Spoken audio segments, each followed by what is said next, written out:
dari Imam Al-Ajurri yang bernama Akhlaknya Penghafal Al-Quran. الآن يجب أن ندقق في مسألة مهمة جدا. Kata beliau, ada sebuah masalah yang kita harus memahaminya dengan sangat terperinci dan sangat detail.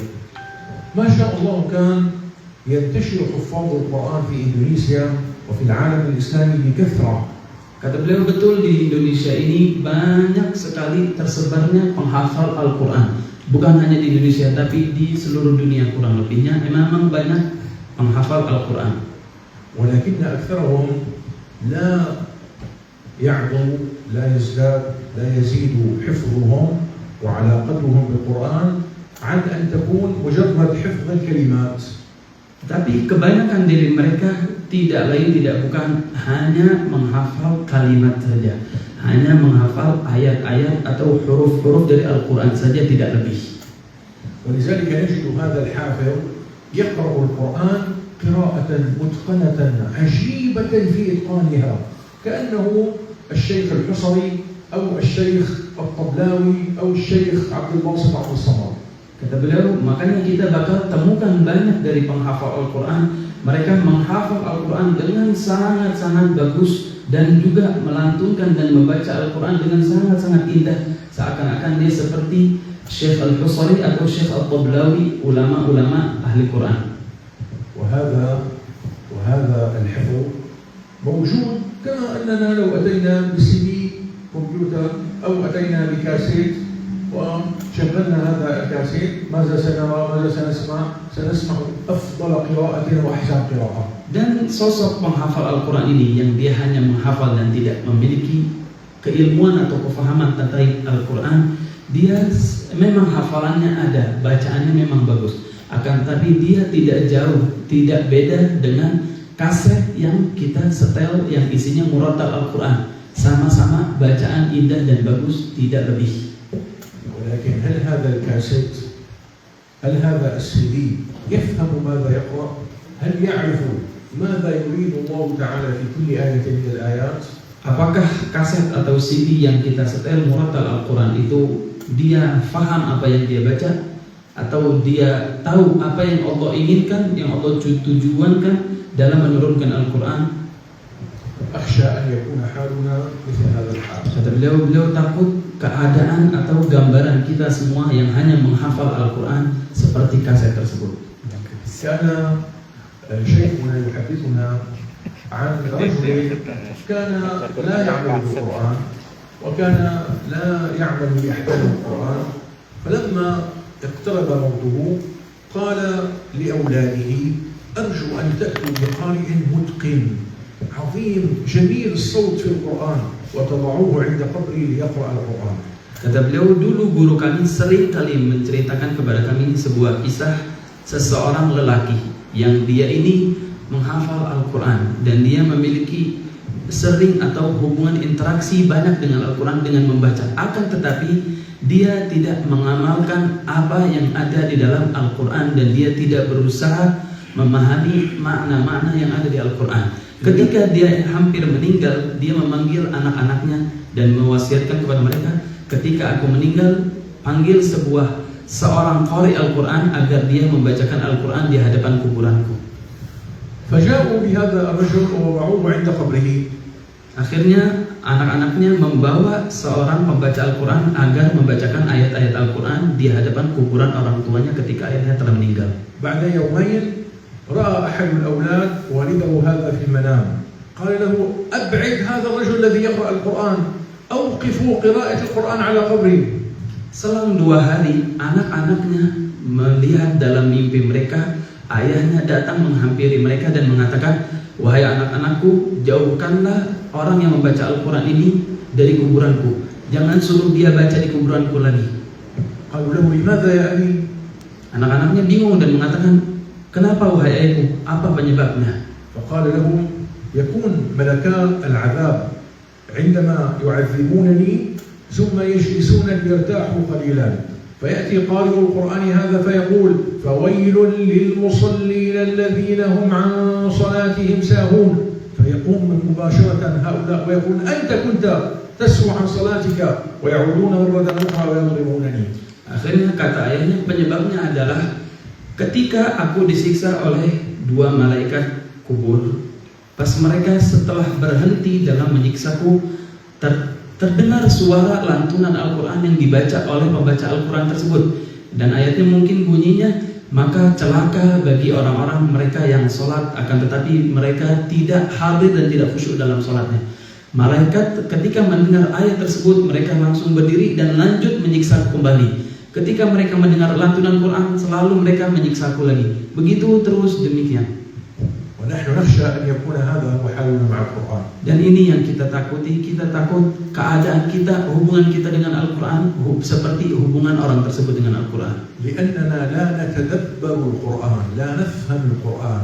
Karena apa? Karena kita hanya membaca Al-Quran dan kita tidak mentadaburinya dan kita tidak berusaha memahaminya. قال تعالى أفلا يتدبرون القرآن. Allah Subhanahu wa taala berfirman dalam Al-Qur'annya, apakah mereka tidak berusaha untuk mentadabburi, memahami makna Al-Qur'an? وفي آية أخرى يقول الله تعالى كتاب أنزلناه إليك مبارك ليدبروا آياته.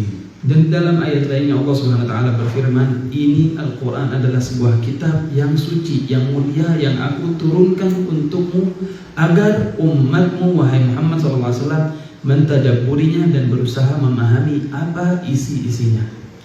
ولذلك يجب على أساتذة القرآن، على حملة القرآن أولا، ثم على الطلاب الذين يعلمونهم أن يتنبهوا إلى مقاصد القرآن الكريم، ما الذي يريده الله تعالى في هذه الآيات والسور. Makanya dari itu seharusnya bagi kita para pengajar Al-Quran, sebelum santri atau penghafal Al-Quran, pengajar Al-Quran itu terlebih dahulu mereka harus tahu dan paham apa tujuan-tujuan dan apa visi misi atau ajaran-ajaran yang ada di dalam Al-Quran. Kemudian baru para santri untuk memahami hal tersebut. قال العلماء هناك مقاصد كثيرة للقرآن الكريم، أهمها 5 مقاصد. Kata beliau, tujuan atau visi misi yang ada di dalam Al-Quran yang Allah Subhanahu wa taala turunkan dengan maksud tersebut ada banyak sekali kata para ulama. Akan tetapi kata beliau ada 5 poin penting yang beliau akan sebutkan.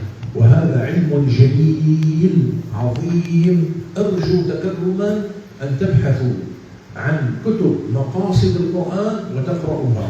Kata beliau, dan tentang ilmu tentang maqasid Quran, tujuan atau makna-makna yang dituju dari Al-Quran adalah ilmu yang sangat-sangat penting. Dan beliau mohon kalau bisa antum semua berusaha mencari kitab terkait pembahasan maqasidul Quran atau tujuan dan visi misi Al-Quran. أول مقصد في آيات القرآن الكريم يتكرر كثيرا في آيات القرآن الكريم هو أن الله تعالى يريد في القرآن أن يعرفنا بنفسه. Kata beliau, tujuan pertama, poin pertama adalah Allah Subhanahu wa taala ingin mengenalkan dirinya kepada kita makhluknya. ونحن لا نستطيع أن نعرف الله إلا مما عرفنا به في القرآن. Dan kita tidak mungkin bisa mengenal atau mengetahui tentang Allah Subhanahu wa taala kecuali melalui apa-apa yang Allah Subhanahu wa taala ajarkan kepada kita tentang dirinya di dalam Al-Qur'an. Limadza yu'arrifuna Allah bi nafsihi? Apa tujuannya Allah Subhanahu wa taala mengenalkan dirinya untuk kita para makhluknya? Linazdada ma'rifatan bi'azamatillah ونزداد في قلبنا خشوعا وتعظيما لله سبحانه وتعالى. Tujuannya adalah agar kita para makhluknya mengetahui keagungan Allah Subhanahu wa taala sang pencipta. Dan yang kedua, agar hati kita tahu dan betul-betul mengenal bahwasannya sang Khalik ini Allah Subhanahu wa taala sungguh-sungguh sangat-sangat agung. وكما قلت لكم الآيات التي يعرفنا الله فيها بنفسه هي أعظم آيات القرآن الكريم. Dan sebagaimana yang aku katakan, kata beliau, ayat-ayat di dalam Al-Quran yang isinya menunjukkan pengenalan diri Allah Subhanahu wa taala kepada kita itu adalah ayat-ayat yang paling mulia di dalam Al-Quran. انظروا إلى الفهم الذي كان عند أصحاب رسول الله في تعاملهم مع القرآن. Ayo mari kita perhatikan, kata beliau, bagaimana sahabat Nabi Muhammad SAW mereka memiliki kefahaman dan ilmu terkait Al-Quran, ayat-ayat Al-Quran. سيدنا رسول الله صلى الله عليه وسلم كان يعلم أن أبي بن كعب رضي الله تعالى عنه من أشد الصحابة حفظا وإتقانا للقرآن. Rasulullah SAW beliau tahu bahwasannya sahabat Ubay bin Ka'ab adalah salah satu sahabat yang memiliki hafalan Al-Quran yang sangat-sangat indah di antara para sahabat yang lainnya. فأراد أن يختبر فهمه، أراد أن يختبر تدبره. Akhirnya sewaktu-waktu Rasulullah SAW ingin menguji bagaimana tadabburnya sahabat Ubay bin Ka'ab dengan Al-Quran, bagaimana fahamnya beliau tentang Al-Quran. فقال له أي آية في كتاب الله معك أعظم. Akhirnya Rasulullah SAW mengatakan dan bertanya kepada Ubay bin Ka'ab, wahai Ubay bin Ka'ab, kira-kira ayat Al-Quran apa yang paling mulia yang ada darimu? Apa ayat yang kamu hafal dari Al-Quran dan ayat itu adalah ayat yang paling mulia? فقال له الله لا إله إلا هو الحي القيوم. Akhirnya sahabat Ubay bin Ka'ab pun menjawab, ayat itu adalah ayatul kursi yang bunyinya Allahu la ilaha illa huwal hayyul qayyum. فقال له النبي صلى الله عليه وسلم ليهنك الفقه والفهم. Akhirnya Rasulullah SAW pun menjawab, kabar gembira, beruntung bagimu, kamu memiliki kefahaman dan ilmu yang sangat-sangat bagus dalam memahami Al-Quran ini. لماذا هي أعظم؟ لأنها تحدثنا عن ربنا سبحانه، تعرفنا بربنا سبحانه وتعالى. Kenapa bisa ayat kursi ini menjadi ayat yang paling mulia? Kok bisa ayat ini menjadi ayat yang paling mulia?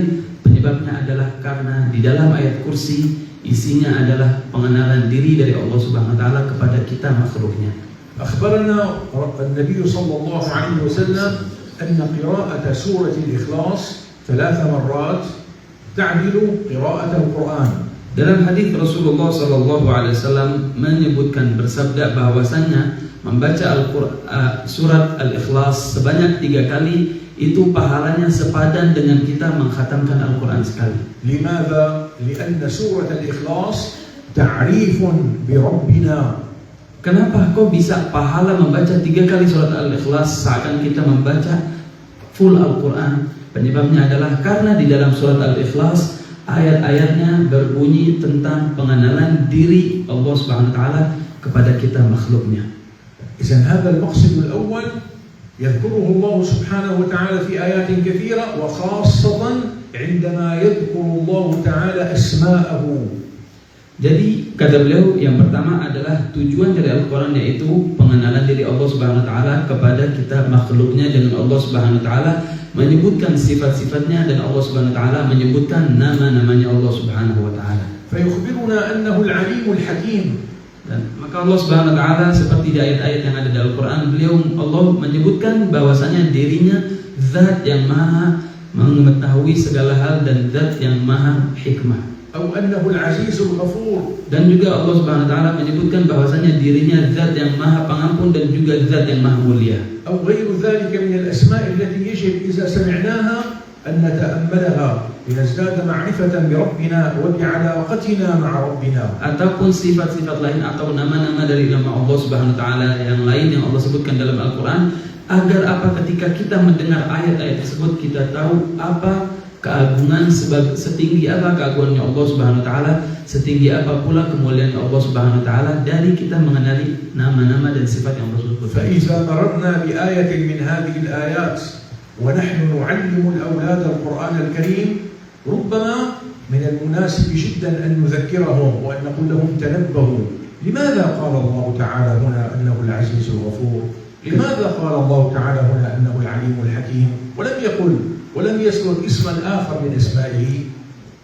Kata beliau, mungkin ketika kita membaca Al-Quran dan kita mengajarkan kepada anak-anak atau murid-murid kita Al-Quran, ketika sampai di beberapa ayat yang Allah Subhanahu wa taala sebutkan Al-Azizul Hakim misalkan, atau Al-Ghafurur Rahim, kita mungkin harus berhenti sejenak dan membahas atau memberikan pengetahuan kepada anak-anak murid kita.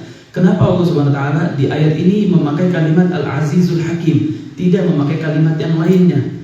Kita harus mencari hikmah dari peletakan kalimat ini dan kita berikan ilmu kepada anak-anak dan murid-murid kita atas pengetahuan hal ini. تعرفون الأصمعي العالم اللغوي عالم القراءات واللغة. Kata beliau, ada yang pernah dengar tentang Imam Al-Asma'i? Beliau adalah sosok ulama dalam qiraat dan juga beliau adalah ulama dalam bahasa Arab. كان مرة يقرأ القرآن فقرأ قوله تعالى السارق والسارقة فاقطعوا أيديهما جزاء بما كسبا نكالا من الله والله غفور رحيم. Sewaktu-waktu Asma'i ini, Imam Asma'i membaca ayat Al-Quran yang ayat itu bunyinya as-sariq was-sariqatu faqta'u aydiyahuma jazaa'an bima kasaba nakala min Allah. Beliau membacanya tadi wallahu ghafurur rahim.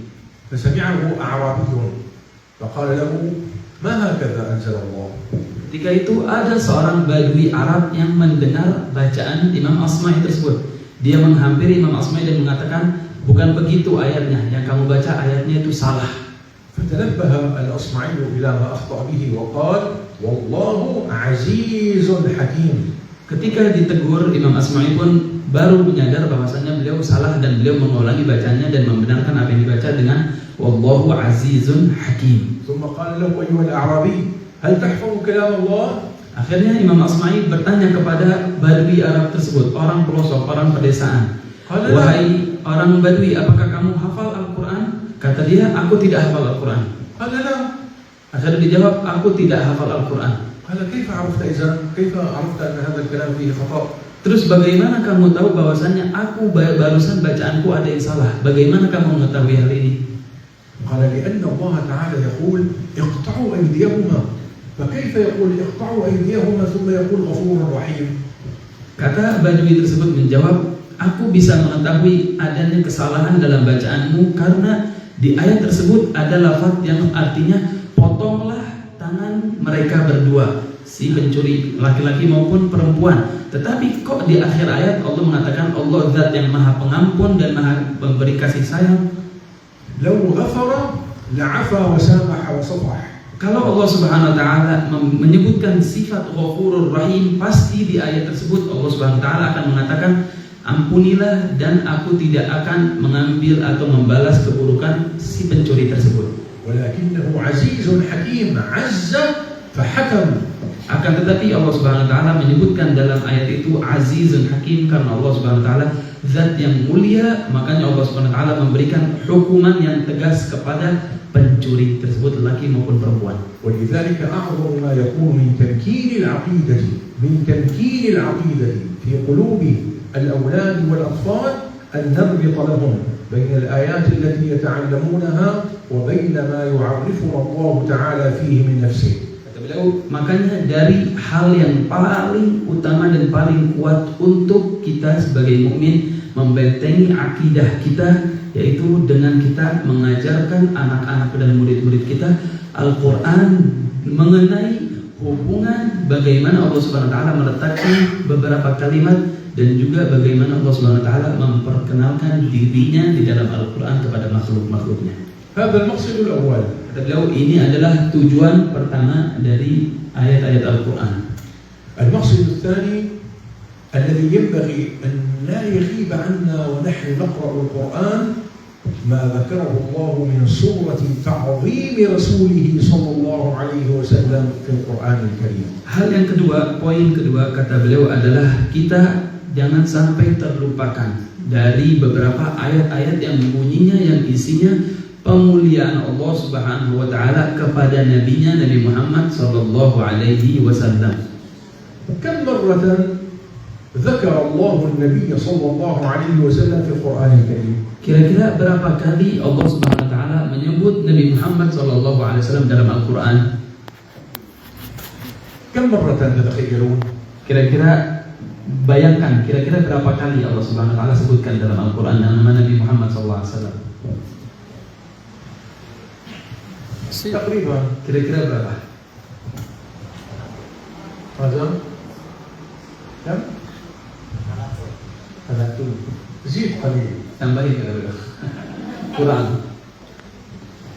كم؟ كم؟ زيد قليل. Tambahin lagi gitu. كم؟ زيد قليل. نحن 3000 مرة. Kata beliau kurang lebih 3000 kali. أنا تفاجأت كما تفاجأتم أنتم. Kata beliau, saya juga kaget ketika baru tahu hal itu. Sebagaimana antum semua pada kaget ketika mendengar hal ini. معقول؟ Kira-kira makul apa? Logis gak? Masuk akal atau tidak? كيف هذا الكلام؟ Kok bisa, kata beliau? Bagaimana? هذا مع ما يشير الله تعالى إلى نبيه. مثلا يذكر الله نبيه بالصبيح فيقول محمد رسول الله. Kata beliau, ini semua 3000. Ada sebagian yang Allah Subhanahu wa taala sebutkan dengan jelas nama Nabi Muhammad dan sebagian lagi dengan isyarat. Contohnya yang jelas Allah Subhanahu wa taala menyebutkan nama Nabi Muhammad sendiri, Muhammadun Rasulullah. Itu contoh yang pertama. ويذكره بالنداء يا أيها النبي. Dan juga Allah Subhanahu wa taala contoh yang lain dengan kalimat atau penyebutan yang jelas, yaitu dengan memanggil Nabi Muhammad SAW dengan kedudukannya, wahai nabiku. ويذكره بالأحرف الإضافة قل لأزواجك لا وربك. Dan contoh yang ketiga kata beliau, Allah Subhanahu wa taala menyebutkan nama Nabi Muhammad tetapi dengan idhafah, dengan menyebutkan sesuatu yang terkait dengan beliau. Wahai Muhammad, katakanlah kepada istri-istrimu. وهكذا لو دققت في كل موضع من هذه المواضع سجدت أن الله سبحانه وتعالى ذكر النبي صلى الله عليه وسلم في هذه الآيات كلها نحو 3000 مرة. Kata beliau, makanya begitu, ketika kita memperhatikan setiap ayat dengan detail, kita akan temukan bahwasanya Allah Subhanahu wa taala menyebut Nabi Muhammad sallallahu alaihi wasallam dengan jelas ataupun dengan isyarat kurang lebih 3000 kali. كلما مررنا على آية فيها ذكر للنبي صلى الله عليه وسلم لفتنا أنظار المتعلمين وقلنا لهم انظروا كيف عظم الله نبيه. Ketika kita membaca dan memerhatikan ayat-ayat yang isinya menyebut kemuliaan Nabi Muhammad SAW, kita akan temukan bagaimana Allah Subhanahu wa taala memuliakan Nabi Muhammad SAW dalam ayat tersebut. لما يقول الله تعالى إن الله وملائكته يصلون على النبي يا أيها الذين آمنوا صلوا عليه وسلموا تسليما. Ketika kita dapati ayat yang bunyinya sesungguhnya Allah Subhanahu wa taala bersalawat dan malaikatnya bersalawat kepada Nabi Muhammad sallallahu alaihi wasallam, maka kalian wahai orang-orang yang beriman bersalawatlah kalian kepada Nabi Muhammad sallallahu alaihi wasallam. Min salatillahi ta'ala ala nabiyhi أنه ذكره ومجده في القرآن والقرآن قديم كلام الله القديم الذي كان مع الله تعالى في أول ما كان. Kata beliau, dari sebuah gambaran salawat Allah Subhanahu wa taala kepada Nabi Muhammad SAW, yaitu adalah Allah Subhanahu wa taala menyebutkan nama nabinya di dalam Al-Qur'an. Dan Al-Qur'an ini adalah kalamullah yang terdahulu, sangat-sangat terdahulu ada bersamaan dengan Allah Subhanahu wa taala. Wal malaikatu yumajjiduna Allah taala wa amarna Allah taala an numajjid an-nabiy sallallahu alaihi wasallam. Dan begitu pula para malaikat selalu bersolawat dan memuliakan Nabi Muhammad sallallahu alaihi wasallam, dan Allah Subhanahu wa taala memerintahkan kita untuk selalu bersolawat kepada Rasulullah sallallahu alaihi wasallam. Unzur masalan ila qauli Allah azza wa jalla qad nara taqallub wajhika fis sama'. Mari perhatikan ayat yang Allah Subhanahu wa taala berfirman dalamnya, kami telah memerhatikan pandanganmu ke langit wahai Muhammad sallallahu alaihi wasallam. Qad nara taqallub wajhika fis sama' wa anta turidu an nughayyira al-qiblata min Baitul Maqdis ila Makkah. Allah Subhanahu wa taala berfirman, kami seringkali melihat kamu menoleh ke atas langit, dan kami tahu bahwasanya kamu menginginkan kami memindahkan kiblat dari Baitul Maqdis menjadi di Ka'bah Al-Musharrafah di Makkah. Qad nara taqallub wajhika fis sama' fawalli wajhaka syatr al-Masjidil Haram. Kata beliau, ayat kami sungguh telah melihat kamu sering menoleh ke langit, dan juga ayat maka palingkanlah wajahmu ke arah Masjidil Haram yaitu Ka'bah. Hal hadha sahih? Apakah betul kata beliau setelah qad nara taqalluba wajhika fawalli wajhaka? خطأ. Salah. لماذا خطأ؟ قال لأن الله تعالى انظر إلى تعظيم النبي صلى الله عليه وسلم، لأن الله تعالى يقول ليس فقط أنا أريد أن أنقل لكم الحكم وأن القبلة قد تغيرت.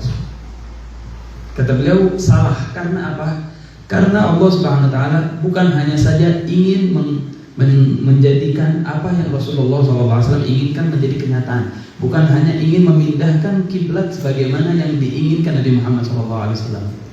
وإنما أريد أن أخبركم أن الله تعالى يريد أن يرضي رسوله الكريم الذي يحبه. Akan tetapi Allah Subhanahu wa taala ingin memberikan kita pengetahuan bahwasanya Allah Subhanahu wa taala tidak hanya mengapresiasi atau mengkabulkan apa yang diinginkan Nabi Muhammad SAW, akan tadi Allah Subhanahu wa taala juga ingin sampai membuat Nabi Muhammad SAW sangat-sangat ridho dan sangat-sangat senang. ولذلك قال فَلَنُوَلِّيَنَّكَ قِبْلَةً تَرْضَاهَا. Makanya ayat setelahnya yaitu maka kami akan memalingkan, membuat kiblat sesuai dengan yang apa kamu senangi sampai kamu ridho. لا يكفي أن تعرفوا أن القبلة قد تغيرت، Tidak hanya وإنما ينبغي أن تعلموا أنها تغيرت إرضاء لرسول الله صلى الله عليه وسلم. Tidak cukup kita tahu bahwasannya kiblat telah berpindah, tetapi kita harus tahu bahwasannya Allah Subhanahu wa taala melakukan ini agar Nabi Muhammad ridho dengan Allah Subhanahu wa taala.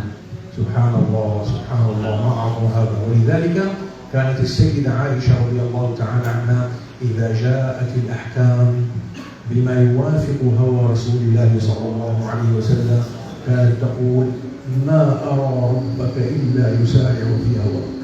Makanya dari itu Sayyidatuna Aisyah radhiyallahu taala anha ketika melihat ayat-ayat yang isinya semuanya memanjakan Nabi Muhammad SAW, membuat seolah-olah Nabi Muhammad selalu dikabulkan apapun yang beliau inginkan. Beliau mengatakan, aku tidak menemukan Tuhanmu kecuali Dia selalu bersegera dalam menjadikan kenyataan apapun yang kau inginkan, wahai Muhammad. وكلما قرأت آية من هذه الآيات التي فيها ذكر رسول الله ذكر هؤلاء الذين يتعلمون بمنزلة سيدنا رسول الله العظيم عند ربه. Makanya dari itu kata beliau, ketika kita semua pengajar Al-Quran membaca dan menemukan ayat-ayat Al-Quran yang isinya pemuliaan Allah Subhanahu wa taala kepada Nabi Muhammad SAW, hendaknya bagi kita mengingatkan para penghafal Al-Quran, murid-murid semuanya dengan hal-hal ini, yaitu bahwasanya Allah Subhanahu wa taala memuliakan Nabi Muhammad SAW dalam Al-Quran. المقصد الثالث من مقاصد القرآن هو أن الله تعالى يريد أن يكون هذا القرآن سببا لنتعرف على أحوال الأمم وتاريخ الحضارات وعلى أحوال الأمم مع أنبيائهم. Kata beliau, poin yang ketiga dari tujuan-tujuan Al-Quran adalah Allah Subhanahu wa taala ingin memperkenalkan kepada kita bagaimana kisah-kisah dan sejarah umat-umat terdahulu agar kita mengetahui apa yang terjadi kepada mereka. لنعرف أننا ورثت هذه الأمم. Agar kita tahu bahwasanya kitalah pewaris dari mereka umat-umat terdahulu. وأننا ورثت هؤلاء الأنبياء. Agar kita tahu juga bahwasanya kita adalah pewaris para nabi terdahulu.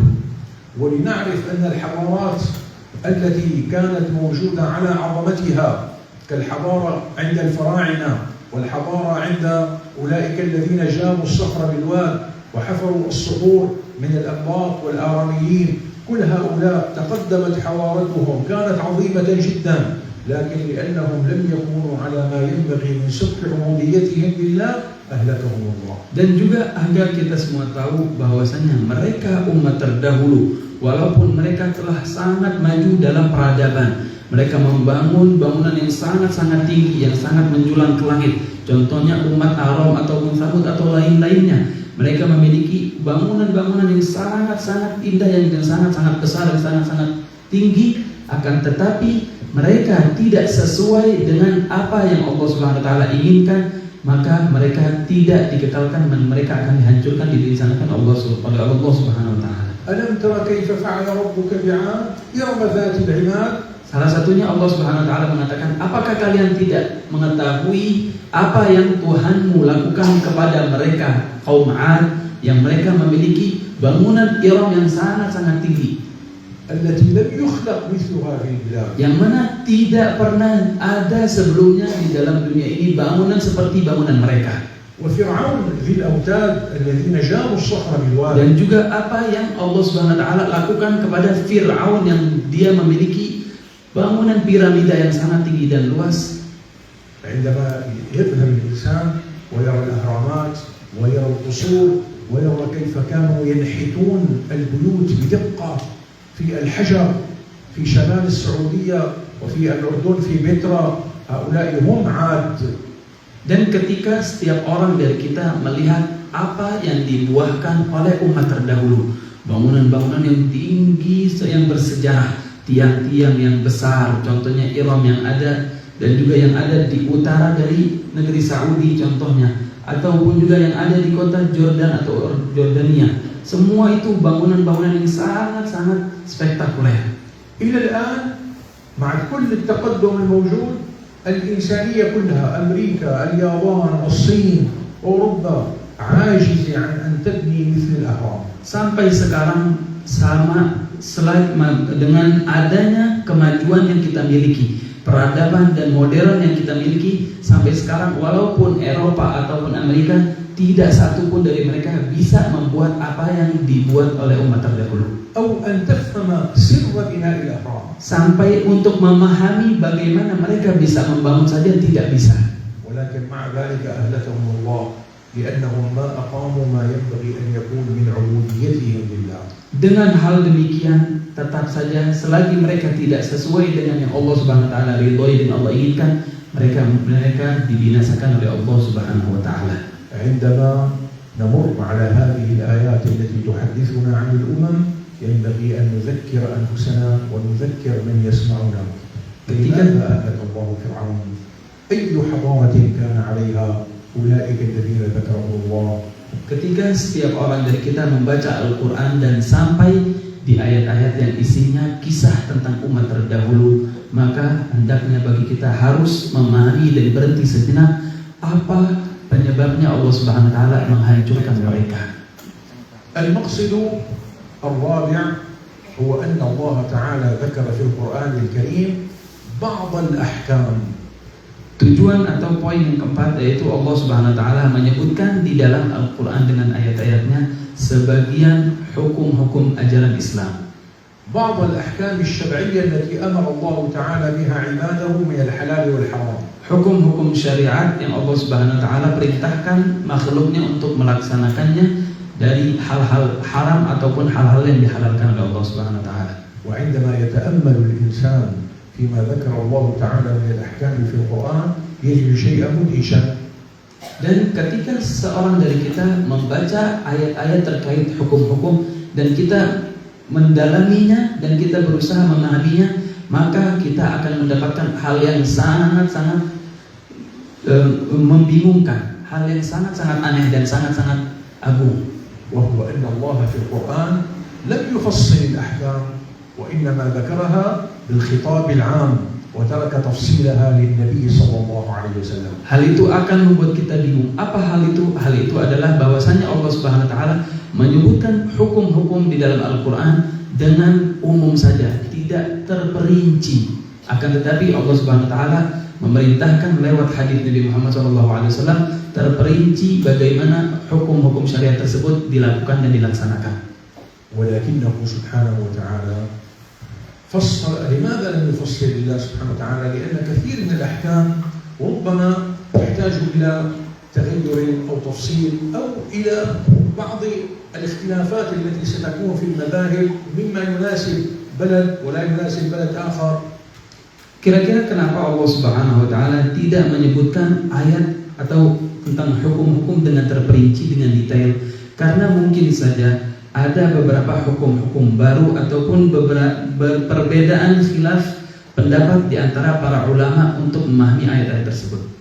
ولكن المعجزة مع أن الله تعالى لم يفصل في الأحكام أنه فصل في حكمين تفصيلا دقيقا.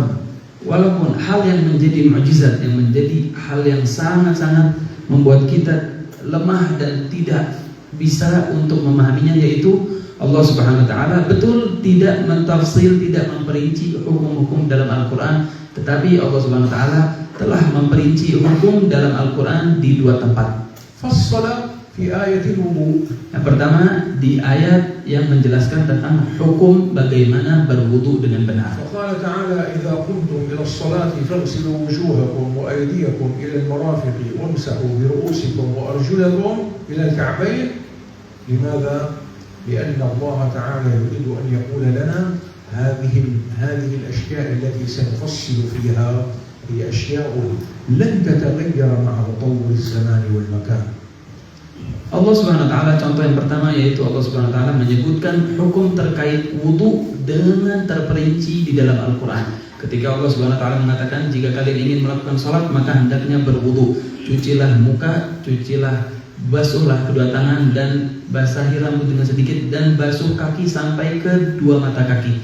Hal ini diperinci oleh Allah Subhanahu wa taala agar apa? Tujuannya apa? Hikmahnya di balik itu apa? Hikmahnya adalah bahwasannya Allah Subhanahu wa taala ingin memberikan kita pengetahuan bahwasannya wudu mau sampai akhir zaman, mau dengan kemajuan yang ada di zaman, wudu itu tetap akan seperti itu, tidak akan berubah sama sekali. أيها أعظم السياسة والحكم وقوانين الدولة أم الوضوء؟ Kata beliau, hal mana yang lebih mulia dan lebih agung? Si politikkah atau hukum-hukum yang ada di negara atau hukum terkait wudu? Kira-kira mana yang lebih mulia di antara dua hal tersebut? لا السياسة وإدارة الدول أعظم، ولكن السياسة وإدارة الدول ذكرها الله تعالى بالعنوان العام لأنها ستتغير بتغير الزمان والمكان. Politik ataupun hukum-hukum ekonomi yang ada di negara, kata Allah Subhanahu wa taala, itu mungkin lebih utama dibandingkan hukum-hukum terkait wudu, karena itu hal yang mungkin bisa berubah. Makanya Allah Subhanahu wa taala sebutkan di dalam Al-Qur'an ayat-ayat terkait politik ataupun hukum-hukum negeri ataupun kemanusiaan dengan bentuk umum saja. Tidak Allah Subhanahu wa taala detailkan. مثلا الشورى يقول الله عز وجل وأمرهم شورى بينهم. Contohnya permusyawaratan yang Allah Subhanahu wa taala sebutkan dalam Al-Qur'an, dan kesepakatan mereka ada dengan sesuai apa yang mereka musyawarahkan. ولم يخبرنا ما هي الصورة وما هي التفاصيل وما هي القوانين التي من خلالها يجب أن تكون الشورى. Tetapi Allah Subhanahu wa taala dalam Al-Qur'an tidak menyebutkan bagaimana musyawarah yang benar, bagaimana cara ataupun peraturan yang harus ada dalam musyawarah dengan detail. Allah hanya menyebutkan begitu saja, dan kesepakatan mereka sebagaimana yang mereka musyawarahkan. ربما تكون من خلال مجلس منتخب، ربما تكون من خلال مجلس معين، ممكن أن تكون من خلال لجان شعبية. Mungkin saja musyawarah bisa diambil dari pengambilan suara, ataupun bisa saja ditentukan dari yang ditentukan oleh atasan, atau mungkin saja dari apa yang rakyat setujui. هذا يختلف باختلاف الزمان والمكان. Hal ini semuanya berbeda selagi tempat berbeda dan juga selagi waktunya berbeda. أما الوضوء فهو عبادة، وهذه العبادات كلها الصلاة، الوضوء، الصيام ستبقى من دون أي لعب فيها ولا أي تغيير فيها. نصلي كما صلى رسول الله، نتوضأ كما توضأ رسول الله. Dan adapun wudu dan ibadah-ibadah lainnya, maka hal-hal itu hal yang tetap tidak mungkin berubah, tidak boleh diusik sama sekali, karena wudu telah diperinci oleh Allah Subhanahu wa taala dalam Al-Qur'an. Begitu pula salat dan lain-lainnya sebagaimana yang dilaksanakan oleh Rasulullah sallallahu alaihi wasallam tidak berubah sama sekali. أرأيتم كيف كان التشريع معجزا في القرآن الكريم؟ Apakah kita temukan pensyariatan agama Islam ini sangat-sangat hal yang membuat kita tidak sanggup untuk memahaminya di dalam Al-Quran Al-Karim. Subhanallah. أنا أريد أن أتابع لكن ما أعرف الوقت يسمح أن نقف هنا كما تريدون.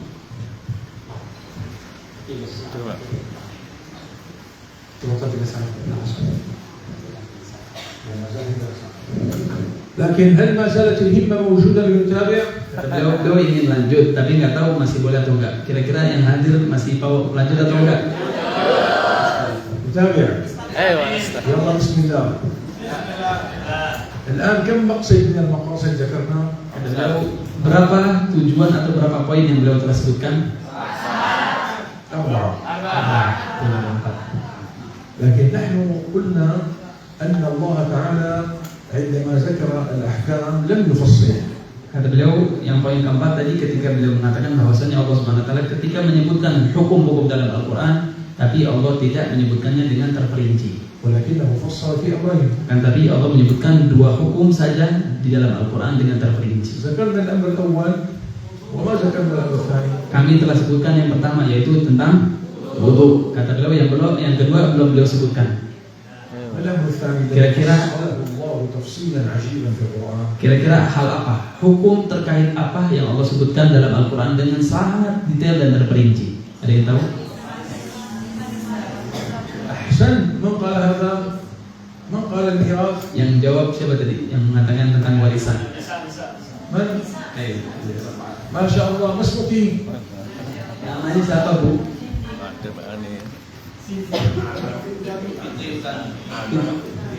Anak Fitri Utami. ما شاء الله كان.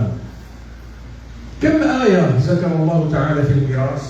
Berapa ayat yang Allah Subhanahu wa taala sebutkan di dalamnya hukum terkait warisan? Ada yang tahu? Berapa ayat? Berapa? 3 آيات. Hanya 3 ayat saja kata beliau. 3 آيات يخرج منها أكثر من 10,000 مسألة. Kata beliau dengan 3 ayat saja. Tetapi dengan 3 ayat ini 10.000 permasalahan terkait warisan bisa diselesaikan dengan 3 ayat. جداول وصور ومسائل ويسأل الإنسان ويتصل ويأتي إلى الشيخ ويقول له عندي هذه المسألة في الإرث. كلها محكمة في هذه الآيات الثلاث. Dengan 3 ayat ini permasalahan-permasalahan kontemporer, permasalahan-permasalahan yang terdahulu ataupun permasalahan-permasalahan lainnya yang terkait tentang warisan bisa diselesaikan, dijawab dengan 3 ayat saja kata beliau. Subhanallah, subhanallah. Afala yatadabbaruna al-Qur'an. Maha suci Allah kata beliau, apakah kalian mereka tidak berusaha untuk mentadabburi Al-Qur'an? Di Al-Qur'an Al-Karim آيات يصف الله تعالى فيها النار والعذاب فيبكي من يسمعها. Ada di dalam Al-Quran juga ayat-ayat yang Allah Subhanahu wa taala sebutkan tentang neraka, tentang siksa, tentang alam kubur dan lain-lainnya, maka ketika seseorang mendengar ayat tersebut dia nangis. وآيات يذكر الله تعالى فيها الجنة ونعيمها فيبكي ويشتاق إليها من يسمعها. Begitu pula ada ayat-ayat yang menyebutkan tentang kenikmatan, tentang surga, tentang balasannya Allah Subhanahu wa taala kelak untuk para orang-orang mukmin, maka seketika itu seorang ketika mendengar ayat itu dia akan menangis karena rindu ingin menggapainya. ولكن أحد الأئمة أخبرنا أنه كان يصلي ويقرأ آيات الميراث.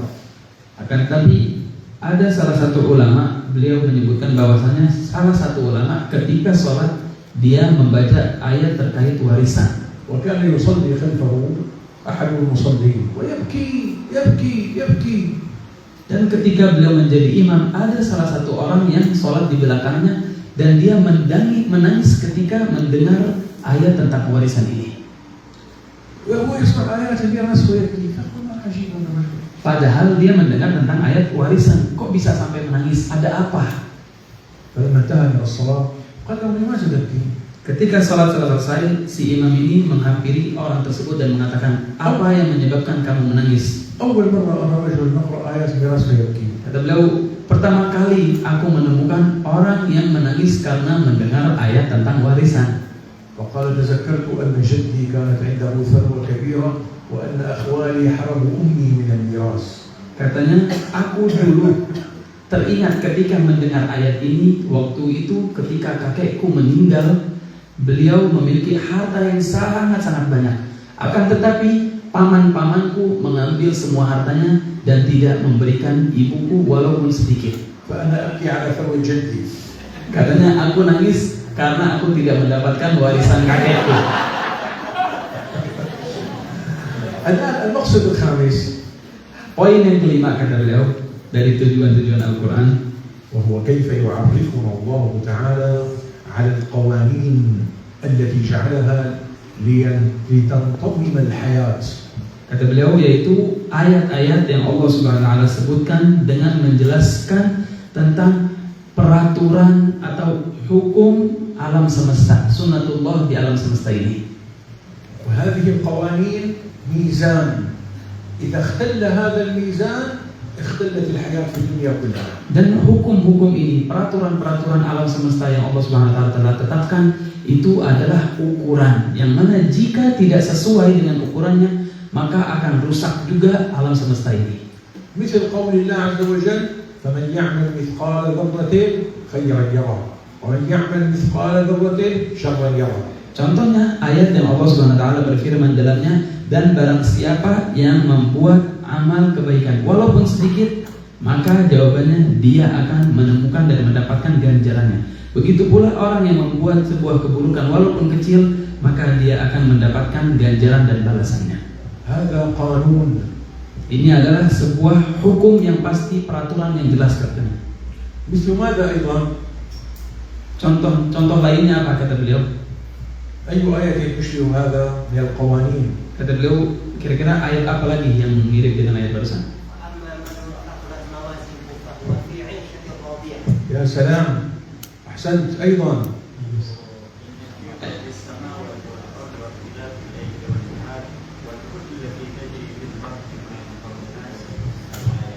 طيب أيضا أنا أريد قوانين هذه ليست قوانين، هذا تفكر فيها في حسن صنع الله عز وجل. Kata beliau pengen ayat yang terkait sunnatullah atau peraturan hukum yang Allah tetapkan untuk alam semesta ini. Kalau yang barusan itu tafakur tentang ayat-ayat keagungannya Allah. Kulu washrabu wala tusrifu. Kata beliau, contoh lainnya adalah makanlah, minumlah, akan tetapi ada batasannya, yaitu janganlah kalian boros.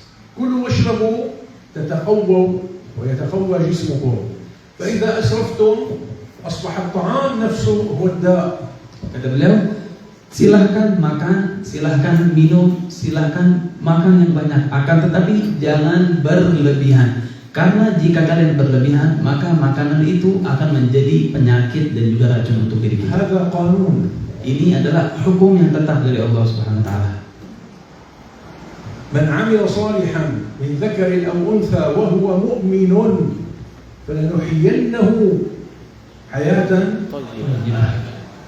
Ayat lain, طيبة ولنجزينهم أجرهم بأحسن ما كانوا يعملون. هذا قانون. contoh lainnya adalah Allah Subhanahu wa taala sebutkan dalam Al-Qur'an dengan hukum yang tetap atau peraturan yang kekal, yaitu barang siapa yang dia beriman dan beramal soleh, maka niscaya kami akan menghidupkannya dengan kehidupan yang sangat-sangat enak, kehidupan yang sangat indah, dan kami akan balas dia dengan balasan yang setimpal. أيضا نعم تفضلي. Ayat apa lagi? Silakan Bu.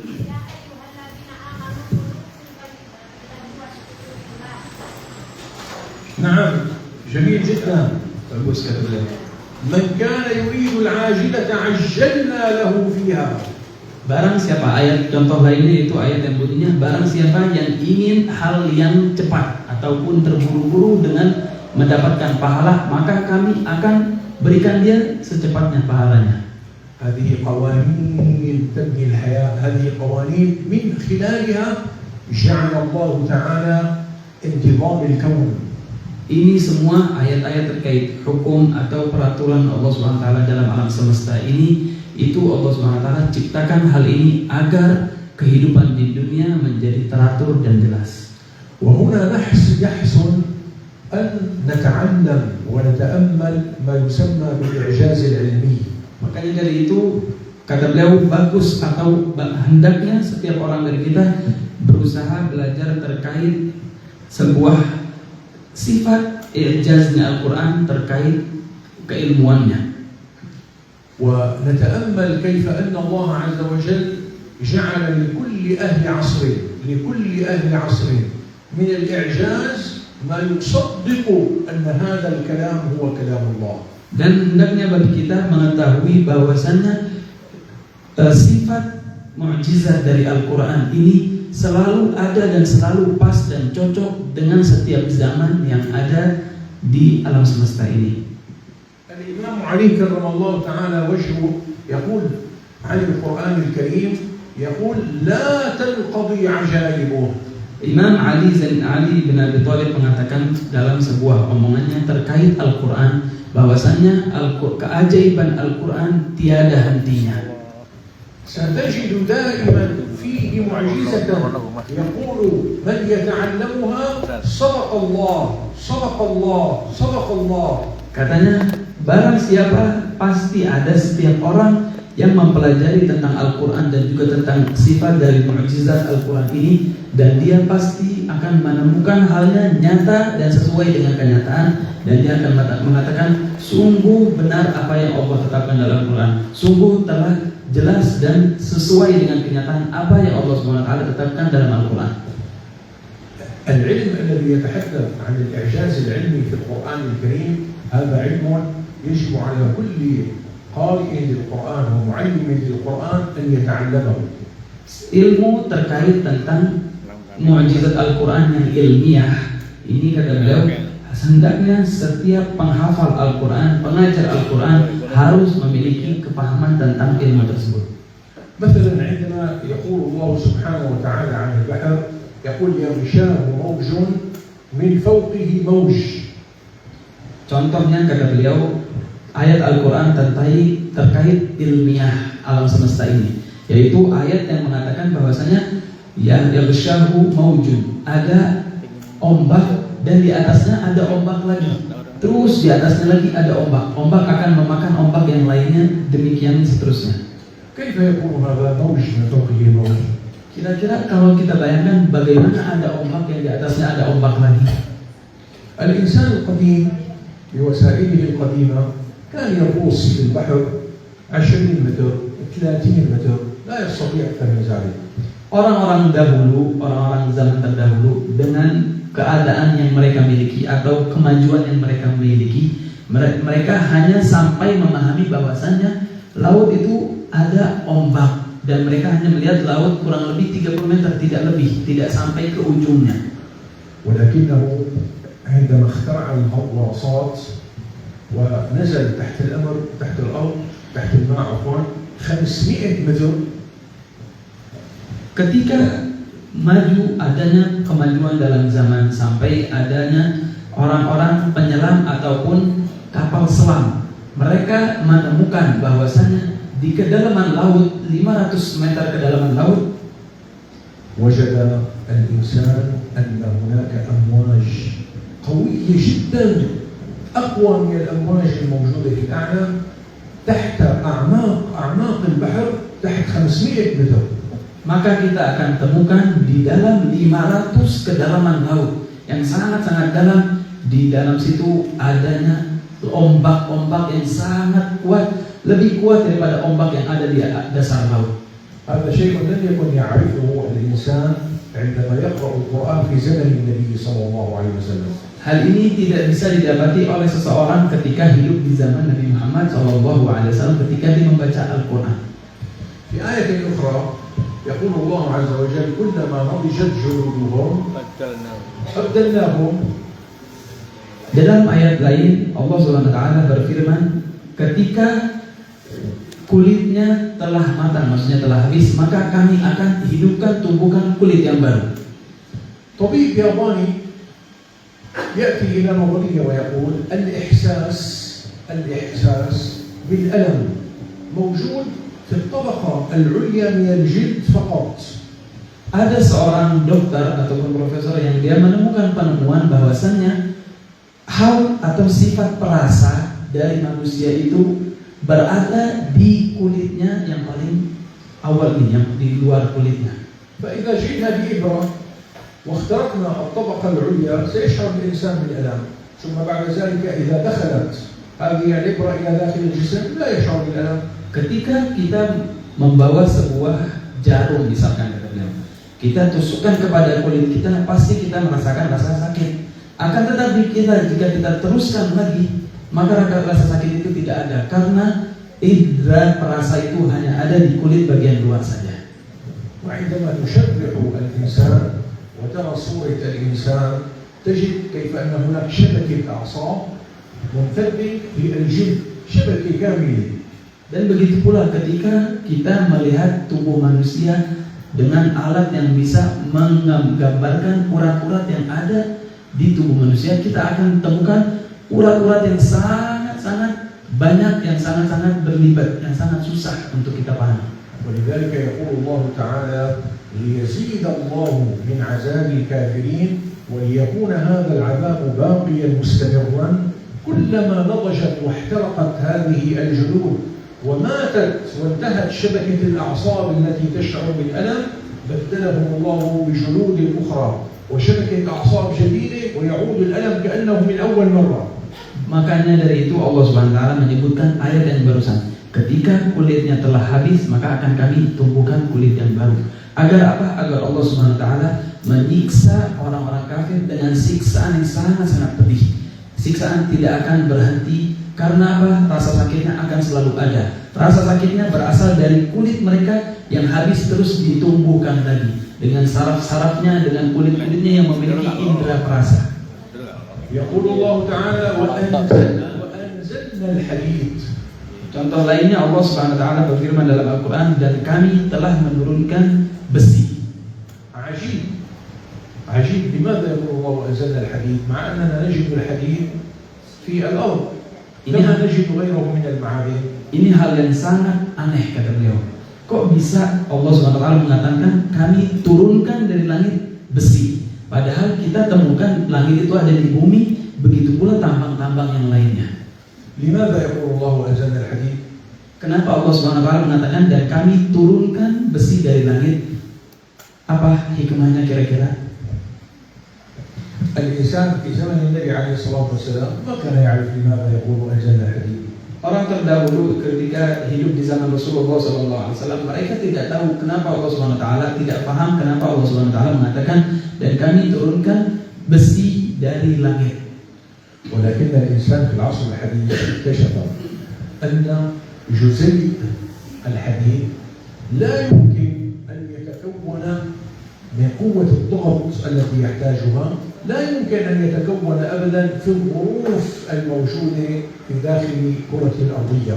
Tetapi orang zaman sekarang, ilmuwan zaman sekarang menemukan bahwasannya ada sebagian zat di dalam besi yang mana itu tidak mungkin kita temukan dalam bumi ini, karena tekanannya yang sangat kuat. Tidak mungkin zat ini berasal dari bumi. إذن الحديد لم يتشكل في الأرض كما تشكلت بقية المعادن. Karena dari itu kita mendapatkan jawaban bahwasanya besi tidak ada ataupun tidak menjadi besi berasal hanya dari zat dan dari bumi ini, akan tetapi berasal dari zat yang lain sebagai tidak seperti tambang-tambang yang lainnya. وإنما نزل إلى الأرض مع النيازك التي كانت تضرب الأرض فيبقى حديدها المنصهر ثم يستخرجه الإنسان مرة أخرى. Akan tetapi besi itu berasal dari luar angkasa. Yang beliau maksud adalah ketika meteorit jatuh ke bumi, ketika itu pula zat-zat besi ada dengan meteorit itu, dan dari situlah zat-zat itu berubah dan menjadi keras dan akhirnya membuahkan yang namanya besi. إذا انظر سبحان الله كيف اختلف الآن فهمك وأنت تقرأ هذه الآية وأنزلنا الحديد. Kata beliau, jelaskan setelah kita memahami beberapa hal yang beliau sampaikan, pasti ada perubahan dari cara pemikiran kita mengenai pemahaman Al-Quran. وهكذا الآيات التي تتحدث عن إعجاز الله تعالى في الخلق والتي عندما يقرأها الإنسان يدهش Dan begitulah ketika Allah SWT menyebutkan ayat-ayat terkait mukjizat-mukjizat Al-Quran dari segala sifatnya, ketika itu pula kita akan menemukan bahwasannya diri kita lemah akan memahaminya. Hal ini adalah salah satu bentuk mentadabburi Al-Quran yang harus setiap orang dari kita memiliki sifat ini. هل تريدون أن تسمعوا آية أخرى من آيات الإعجاز العلمي؟ Beliau mau mendengarkan gambaran sifat Quran tentang keilmiahannya. Apakah ada yang mau mendengarkan lagi? انظروا إلى قول الله تعالى فلا أقسم بمواقع النجوم. Perhatikan kita semua tentang ayat yang Allah SWT mengatakan, maka sungguh aku bersumpah dengan tempat-tempatnya bintang. وَإِنَّهُ لَقَسَمٌ لَوْ تَعْلَمُونَ عَظِيمٌ. Dan sesungguhnya sumpah itu sumpah, kalau kalian mengetahui, sumpah itu adalah sumpah yang sangat-sangat agung. ما هو مواقع النجوم؟ Kira-kira kalau ditanyakan apa itu mawaqi'un nujum atau tempat jatuhnya bintang-bintang. اكتشف الإنسان حديثا أن هذه النجوم بعيدة تبعد عنا ملايين السنين الضوئية. Kata beliau, ilmuwan zaman sekarang baru menemukan bahwasanya tempat-tempat atau poros-porosnya bintang itu tempatnya sangat-sangat jauh dari bumi, kurang lebih jutaan perjalanan dengan hitungan kecepatannya cahaya. تعرفون السنة الضوئية؟ Ada yang tahu kan hitungan kecepatan cahaya? هي مقياس يقيسون فيه بعد النجوم عن الأرض. Kecepatan cahaya itu adalah sebuah tolak ukur yang dihitung oleh para ilmuwan jarak di antara bumi dan juga alam semesta lainnya. صحيح؟ Betul. السنة الضوئية كم شهر فيها؟ 1 tahun kecepatan cahaya kira-kira ada berapa bulan dalamnya? كم شهر؟ 12 شهر. 12 شهر. Kata beliau dalam 1 tahun kecepatan cahaya isinya sama 12 bulan juga.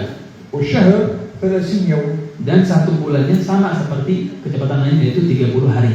واليوم 24 ساعة. Dan 1 harinya 24 jam juga. والساعة 60 ثانية. Dan 1 jamnya juga 60 menit. لماذا أقول هذا؟ Kata beliau, kenapa kira-kira? Kenapa beliau sebutkan hal ini? من أجل أن نفهم السنة الضوئية كم هي بعيدة. Agar apa? Agar kita semua paham dan tahu bahwasannya hitungan kecepatan cahaya itu sangat-sangat jauh. القمر كم يبعد عن الأرض؟ Kira-kira kalau ditanyakan jarak di antara bumi dan matahari berapa? كم يبعد عن الأرض؟ Berapa jarak jauh di antara bumi dan bulan? القمر يبعد عن الأرض ثانية ضوئية واحدة.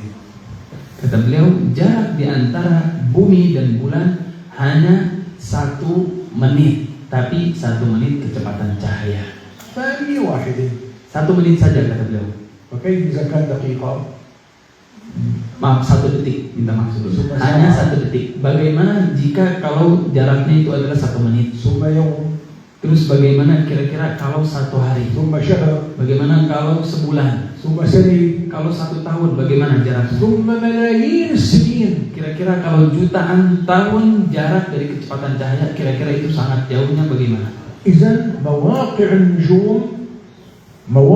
النجوم التي تبتعد عن الأرض ملايين السنين شيء عظيم جدا.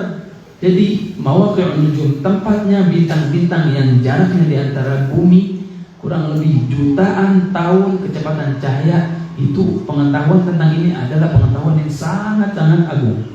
نحن نراها نجمة صغيرة ولكنها أكبر من الشمس بملايين المرات. Kita dari bumi mungkin melihat bintang-bintang sangat-sangat kecil di langit, akan tetapi pada dasarnya dia lebih besar, lebih jutaan kali lebih besar daripada matahari. إذن هو أمر عظيم يستحق القسم فلا أقسم بمواقع النجوم. Maka hal ini adalah hal yang sangat-sangat agung, maka cocok dan layak dipakai untuk bersumpah. هل هذا يكفي؟ Apakah hal ini saja cukup kata beliau? لا يكفي أبدا. Tidak cukup sampai sini kata beliau. مواقع النجوم شيء أعظم من هذا. mawadhi'un nujum atau tempat-tempatnya bintang hal lebih besar dari hal yang kita bayangkan. يقول العلماء وانظروا إلى هذه المفاجأة النجوم التي نراها الآن في السماء هي نجوم ميتة.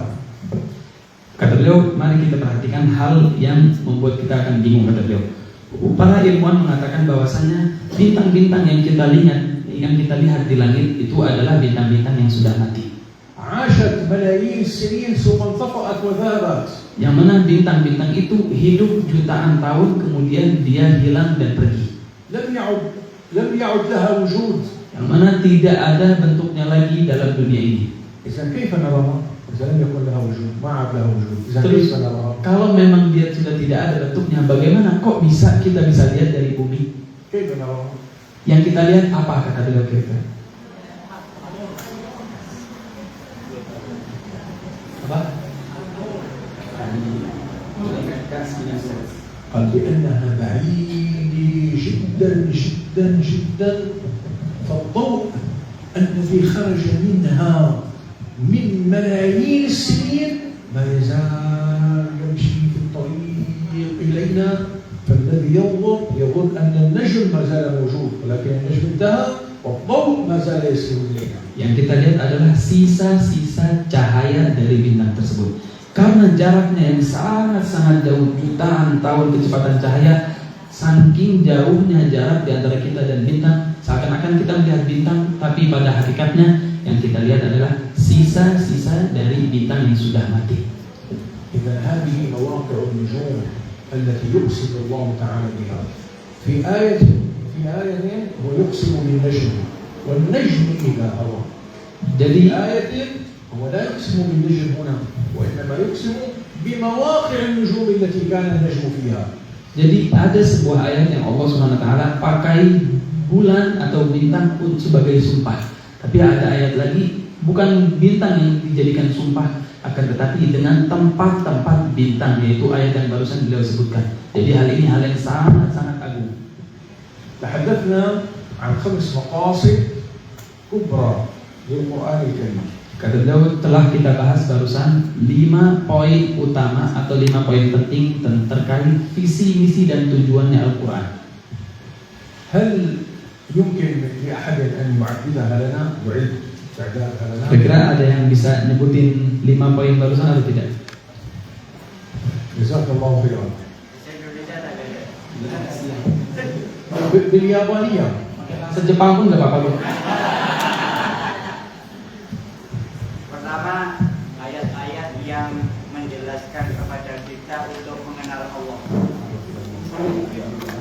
Yang kedua, ayat-ayat yang menjelaskan Allah menyebutkan keagungan Rasulullah. Saya ulangi, yang pertama, Allah menyebutkan dalam Al-Quran itu ayat-ayat yang memperkenalkan Allah, agar kita mengenal Allah sebagai Tuhan. Yang kedua, Allah menunjukkan keagungan Rasulullah dengan sekian banyaknya.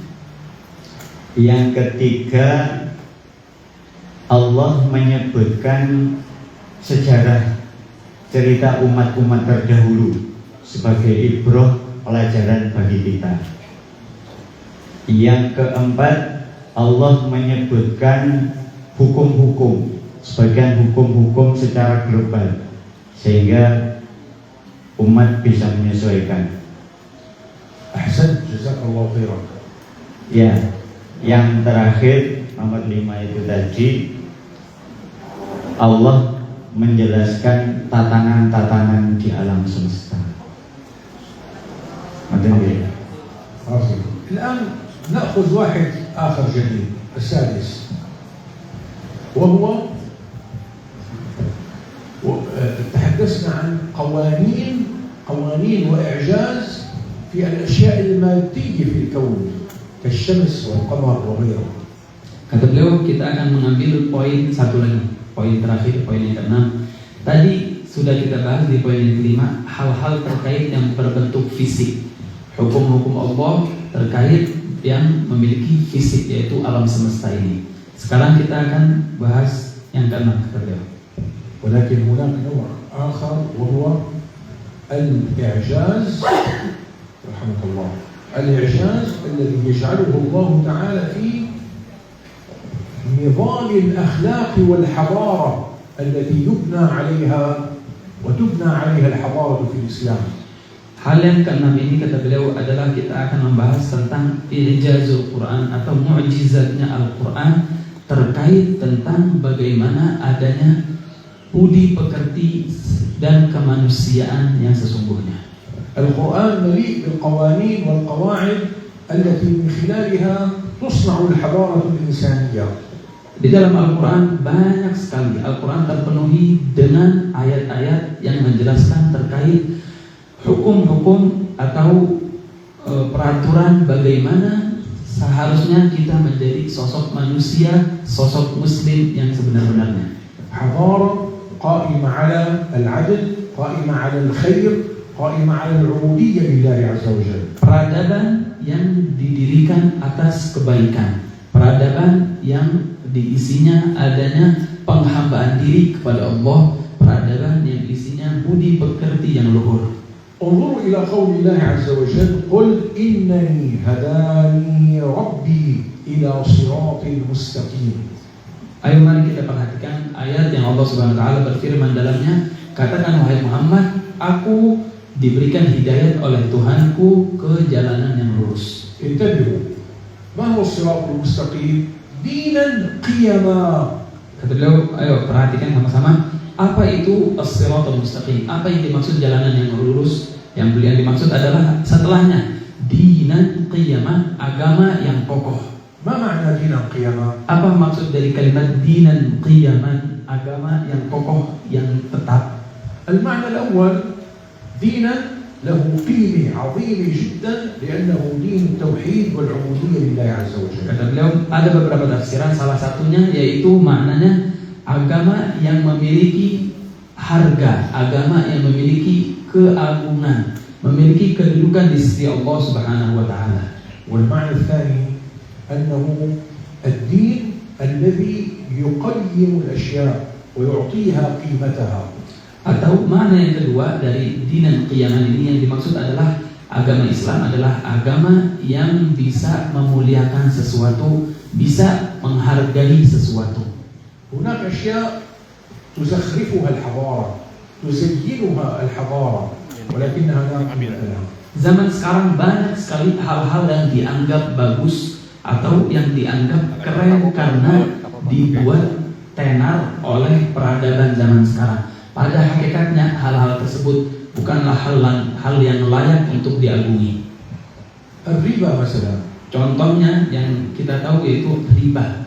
الحضارة المزعومة اليوم تقوم على أن الربا أصل في الاقتصاد. Peradaban zaman sekarang yang mereka mengakui bahwasanya peradaban yang maju mengatakan bahwasanya riba ini adalah hal yang sangat bagus. الخمر، الخنزير، الأشياء الأخرى التي يتعامل بها الناس مع بعضهم مما لا يرضي الله عز وجل، كل هذا كيف نقيم الأشياء؟ Begitu pula khamar ataupun mohon maaf babi dan lain-lainnya, hal-hal yang padahal hal tersebut hina, tidak ada harganya, akan tetapi dianggap bagus oleh peradaban zaman sekarang, kemajuan zaman sekarang. Nah, Al-Quran menjadi jalan keluar bagaimana kita berinteraksi dengan hal-hal ini. الإنسان المعاصر لا يرى الكذب شيئا عظيما. Orang-orang zaman sekarang mungkin saja tidak menganggap bahwasannya bohong itu hal hina. Dia menganggap bohong itu biasa-biasa saja. الاقتصاد المعاصر يقوم على قوانين كلها تمتص الفقير وتفقر الفقير وتزيد الغني غنى. Ekonomi zaman sekarang semuanya berdiri atas beberapa poin penting, yaitu menjadikan orang fakir tambah fakir dan menjadikan orang kaya makin kaya. Begitulah ekonomi zaman sekarang, kata beliau. كيف نقيم الأشياء وحقيقتها؟ Dan kira-kira bagaimana jalan keluar kita bisa menetapkan segala sesuatu pada tempatnya dengan benar. في أمريكا، في أوروبا، في كثير من الدول يوجد ناطحات السحاب، يوجد الليالي التي تشتعل بالأضواء، يوجد الشركات والمؤسسات ولكنها كلها تلهي وكلها لا تقوم على عبودية لله. هل هذه على الحقيقة حضارات؟ Kata beliau, Eropa ataupun Barat ataupun Amerika zaman sekarang betul mereka memiliki bangunan-bangunan yang mencakar langit mungkin, dan mereka memiliki malam-malam yang indah dengan lampu-lampunya, ataupun mereka memiliki pabrik-pabrik dan bisnis-bisnis lainnya yang sangat-sangat maju, tetapi mereka tidak memiliki moral kemanusiaan yang sebenarnya. Apakah ini yang dinamakan peradaban yang maju? Kata beliau, ما هي الحضارة؟ هي القيم التي يعيشها الإنسان. apa itu peradaban? Peradaban adalah nilai-nilai moral yang mana manusia hidup dengannya. الصدق، صلة الرحم، الإحسان إلى الناس. Budi pekerti contohnya jujur, menyambung tali silaturahmi, dan kita memperbuat baik kepada sesama makhluk. Itulah peradaban yang sesungguhnya, kata beliau.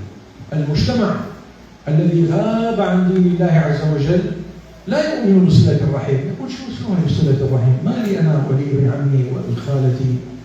Penduduk yang mana isinya orang-orang yang tidak tahu akan hukum Allah dan mereka tidak tahu akan Al-Quran, maka hidup mereka tidak akan menghargai yang namanya silaturahmi, tidak akan menganggap bahwasanya silaturahmi hal yang baik. Apa urusannya aku dengan anaknya pamanku, aku tiada hubungan dengan mereka. Maka mereka mengatakan demikian.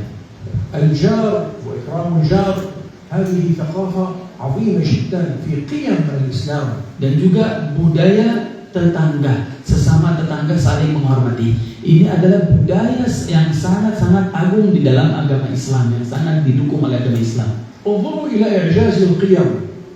Kata beliau, perhatikan bagaimana sifat mukjizatnya Al-Quran yang dalam menyebuti moral-moral dan nilai-nilai agama. عندما يحدثنا الله تعالى عن الجار وحق الجوار، ماذا يقول الله تعالى؟ Ketika Allah Subhanahu wa taala menyebutkan kepada kita dalam Al-Quran ayat tentang tetangga dan hak-hak tetangga, apa yang Allah sebutkan? في أحد منظومات القيم، في أحد منظومات القيم، يعني القيم المجتمعة في آية من الآيات، يقول الله تعالى. Kata beliau, dalam salah satu ayat Allah Subhanahu wa taala berfirman, yang ayat ini bentuk dari kumpulannya moral-moral agama terkait tetangga, yaitu Allah Subhanahu wa taala berfirman, وَاعْبُدُوا اللَّهَ وَلَا تُشْرِكُوا بِهِ وَلَا تُشْرِكُوا بِهِ شَيْئًا وَبِالْوَالِدَيْنِ إِحْسَانًا وَبِذِي الْقُرْبَى وَالْيَتَامَى وَالْمَسَاكِينِ وَالشَّاهِدِ. ثم يقول الله تعالى وَالْجَارِ ذِي الْقُرْبَى. Contohnya kata beliau yaitu ayat yang beliau barusan sebutkan, beribadahlah kepada Allah dan janganlah kalian mensekutukan Allah Subhanahu wa taala. وَالْجَارِ الْجُنُبِ. Dan juga sampai di ayat Allah Subhanahu wa taala menyebutkan dan juga dengan orang-orang yang terdekat dengan kita, tetangga, dan juga orang-orang yang berada di samping-samping kita. وَالصَّاحِبِ بِالْجَنْبِ.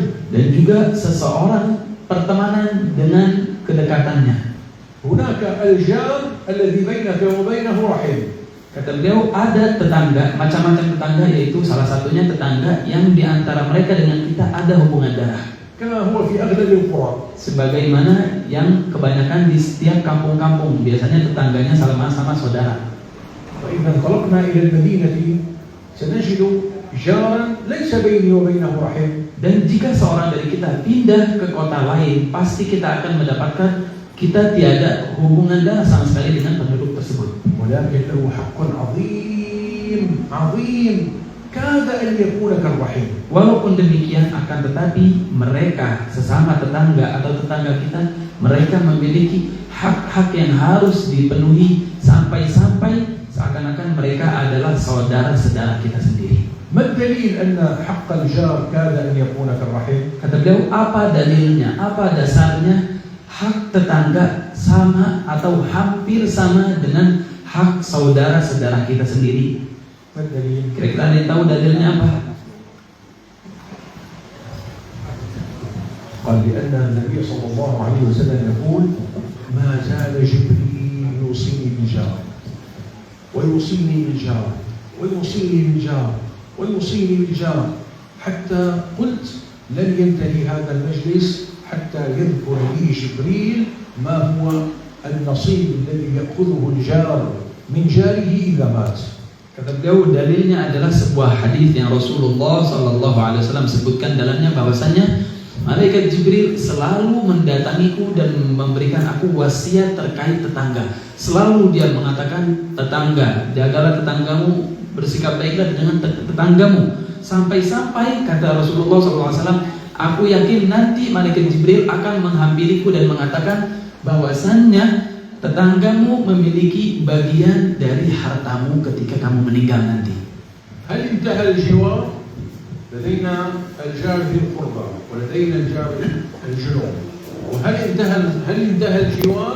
Kata beliau, kita telah sebutkan ada macam-macam beberapa tetangga. Yang pertama, tetangga yang memiliki hubungan darah dengan kita. Dan yang kedua, tetangga yang mereka berada di samping kita. Apakah sampai situ saja tetangga, kata beliau? لم ينتهي. Tidak sampai situ saja. هناك صور جديدة من الجوار. Ada sebuah gambaran lagi atau sebuah jenis dari tetangga yang lainnya. قال تعالى والصاحب بالجنب. Allah Subhanahu wa taala berfirman dalam Al-Qur'an, dan teman yang berada di samping kita. هذه صورة غريبة للجوار. Dan hal ini adalah jenis yang aneh dari tetangga. هناك إنسان لا أعرفه ولكني صاحبته في الطريق، صاحبته في المجلس، ليس بيني وبينه جوار، لكنني أجلس بجواره في مكان ما، في حديقة، في القطار، في محاضرة. قال هذا الجوار الصاحب بالجنب له حق عظيم. Kata beliau, jenis yang ketiga ini adalah tetangga yang aneh, kata beliau. Maksudnya bagaimana? Padahal orang ini bukan tetanggaku, maksudnya bukan orang yang rumahnya di samping rumahku, ataupun dia tetangga yang ada hubungan darah denganku. Akan tetapi dia adalah setiap orang yang aku temui di jalan. Bagaimana ketika aku duduk di mobil ataupun di tempat umum, ada seseorang yang duduk di sampingku, itu adalah tetanggamu, hak tetangga wajib bagi dia. Contohnya orang yang tidak aku kenal, kata beliau, mungkin beliau duduk di sebuah tempat, di sampingnya ada seseorang, maka orang tersebut adalah tetangga dan dia memiliki hak tetangga. هذه قيم حضارة. Kata beliau, inilah nilai-nilai moral keberadaban yang sesungguhnya. يذكرون أن الحجاج وكان كما تعرفون بطاشا شديد البطش. Para ulama sering menyebutkan seseorang yang bernama Al-Hajjaj. Al-Hajjaj ini dikenal dia memiliki sifat yang sangat buruk. Maksudnya gampang sekali dalam membunuh orang ataupun melakukan hal lainnya. حكم على رجل بالإعدام والقتل. Hajjaj ini mengeluarkan peraturan atau membuat hukum kepada seseorang untuk dibunuh. ثم قال له ماذا تريد؟ هل تطلب طلب قبل أن تموت؟ Akhirnya Hajjaj ini menghampiri orang tersebut yang dihukum mati, mengatakan, apa permintaan terakhirmu sebelum kamu meninggal? فقال له نعم أريد أن أمشي معك، أريد أن أمشي معك من هنا إلى آخر هذا الحادث. Kata orang yang diberikan hukum mati ini, divonis mati oleh Hajjaj, dia mengatakan, aku memiliki permintaan terakhir. Apa permintaan terakhirku? Permintaan terakhirku adalah aku ingin berjalan denganmu dari sini sampai ujung pintu saja. Sebentar saja aku ingin berjalan denganmu.